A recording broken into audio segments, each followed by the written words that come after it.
of you knew her when she was small, but for those of you who didn't know her when she was small, somewhere around the place, supposed to be sitting next to me, but somewhere around the place is a sort of miniature version I prepared earlier to show you what it was like. Imogen, where are you? Imogen, yes, over there. Anyone? That's what Laura was like. Laura's been a wonderful daughter to us.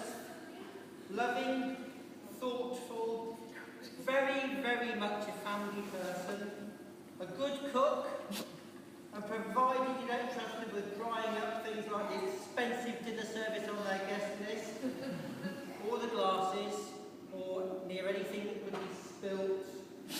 I know she'll make us a wonderful wife, and I'm sure you'll all agree that she looks absolutely beautiful. Yes.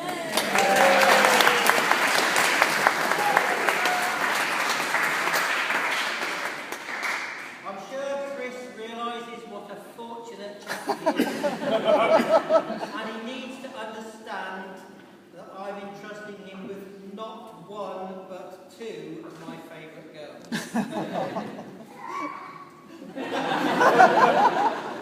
As I'm sure most of you know, Laura and Chris have actually known each other for quite a long time. But what you may not know is that I've known Chris for a lot longer than that.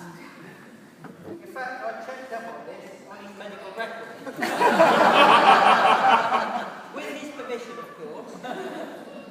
I first met him on the 25th of October 1986, when he was actually only a few months older than Imogen is now. I won't go into any details. But I must have quite liked the little chap because I got his mum to bring him back a week later to make sure he was better. When Nick and Laura finally came to their senses, after years of being best friends at school, they came to realise what had been obvious to everyone around them. I thought I'd better check Chris out a bit further. Well, he's a rugby player, that's all to the good. And better than that, a Northampton Saints supporter. He also used to play for Thorney, as I did, and I checked out the opinion of the rugby players locally, if that could be trusted, and he said he was a thoroughly good bloke. So, Charlie, Toby and I thought, well, we better put him to the test a bit. None of that sort of mythological questing or dragon slaying stuff. No, first of all, we made him buy a Wainwright map. We won't go into details, but I'll tell you what that's all about. It's to do with mountains. And then we got him to train and run a half marathon. And finally, we got him to enter the OG. That stands for the original mountain marathon. Again, I won't go into details, Chris will tell you, but it involves a lot of effort, a lot of rain, a lot of mud, a lot more rain, and a lot of general unpleasantness.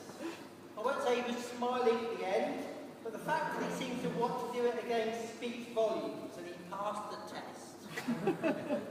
So when, about 18 months ago, he came into the medical centre and asked if he could have a private word with me in my consulting room. I naturally assumed it was the occurrence of that nasty little rat. But no, he asked me for Laura and me married. And I was delighted. And so here we are today. Chris, you know it's said that if you want to know how your wife will turn out, look to her mother. Well, I can personally recommend her. And I'm sure you'll have a long and happy life together as a married couple and indeed as a family. So, ladies and gentlemen, if you please join me in a toast for the happy couple, Laura and Christopher.